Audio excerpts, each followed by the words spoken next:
रात के ठीक 11:15 बजे पूरा मोहल्ला गहरी नींद में डूबा हुआ था। सड़कें सुनसान, हवा में अजीब सी ठंडक। ठक ठक ठक। दरवाजे पर दस्तक हुई। अमन अचानक नींद से जाग गया। इतनी रात को कौन हो सकता है? उसने घड़ी देखी। 1:13। फिर से वही आवाज, ठक ठक ठक। अब की बार थोड़ी तेज। अमन डरते डरते दरवाजे के पास गया। कौन है? उसने पूछा। कोई जवाब नहीं। उसने धीरे से दरवाजा खोला और सामने जो देखा उसका खून जम गया। दरवाजे पर एक लड़की खड़ी थी। सफेद कपड़े, बाल बिखरे हुए, चेहरा बिल्कुल पीला, और उसकी आंखें पूरी काली। अमन पीछे हट गया। तुम कौन हो? लड़की धीरे से बोली। मुझे अंदर आने दो। अमन का दिल जोर जोर से धड़कने लगा। तुम्हें क्या चाहिए? लड़की ने उसकी तरफ देखा और कहा, तुम मुझे जानते हो?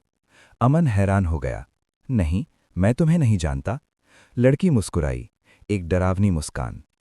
अच्छे से याद करो। अचानक अमन के दिमाग में एक पुरानी याद चमकी। 3 साल पहले, बारिश की एक रात, अमन अपनी बाइक से घर लौट रहा था। तेज रफ्तार, और अचानक एक लड़की सड़क पार कर रही थी। ब्रेक लगने से पहले ही धड़ाम, वो लड़की गिर गई। अमन डर गया। उसने इधर उधर देखा, कोई नहीं था, और वो वहां से भाग गया। वापस वर्तमान में। अमन के हाथ कांपने लगे। तुम वही हो? लड़की ने सिर हिलाया। हाँ, मैं वही हूं। अमन रोने लगा। मुझसे गलती हो गई, मैं डर गया था। लड़की धीरे धीरे अंदर आने लगी। अब मैं भी नहीं जा सकती। अमन घबरा गया।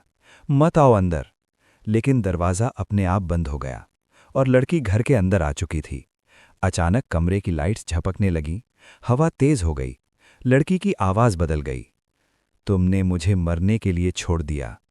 अब उसका चेहरा डरावना हो गया था। आंखों से खून बह रहा था। अमन डर के मारे जमीन पर गिर गया। मुझे माफ कर दो। लड़की चीखी। माफी से सब ठीक नहीं होता। अचानक घर की दीवारों पर खून के निशान बनने लगे। तुम्हें भी वही दर्द महसूस करना होगा। अमन चीखने लगा। नहीं, प्लीज। तभी एक और आवाज आई। रुको। कमरे में अचानक शांति छा गई। एक बुजुर्ग आदमी की परछाई सामने आई। वो लड़की के पास खड़ा हो गया। बेटी, अब बस। लड़की ने उस आदमी को देखा। पापा। अमन समझ गया, ये उस लड़की के पिता थे। पिता ने धीरे से कहा, बदला लेने से तुझे शांति नहीं मिलेगी। लड़की रोने लगी। लेकिन इन्होंने मुझे मरने के लिए छोड़ दिया। पिता बोले, इसे अपनी गलती का एहसास हो चुका है। अमन रोते हुए बोला, मैं खुद को कभी माफ नहीं कर पाया। मैं हर दिन मरता हूं। कुछ देर के लिए सब शांत हो गया। लड़की ने अमन की तरफ देखा, फिर धीरे से कहा, अगर सच में पछतावा है तो पुलिस के पास जाओ। सच बता दो। अमन ने सिर झुका लिया। मैं जाऊंगा। लड़की मुस्कुराई। इस बार एक सच्ची मुस्कान। धीरे धीरे वो और उसके पिता गायब हो गए। अगली सुबह अमन पुलिस स्टेशन गया और सब कुछ सच बता दिया। उसे सजा मिली, लेकिन पहली बार उसे सुकून मिला। Final twist. जेल में एक रात। फिर से ठक ठक ठक। अमन डर गया। कौन है? बाहर से आवाज आई। दरवाजा खोलो। अमन ने धीरे से दरवाजा खोला। वहां कोई नहीं था, लेकिन जमीन पर एक चिट्ठी पड़ी थी। उसमें लिखा था, अब तुम सच में आजाद हो।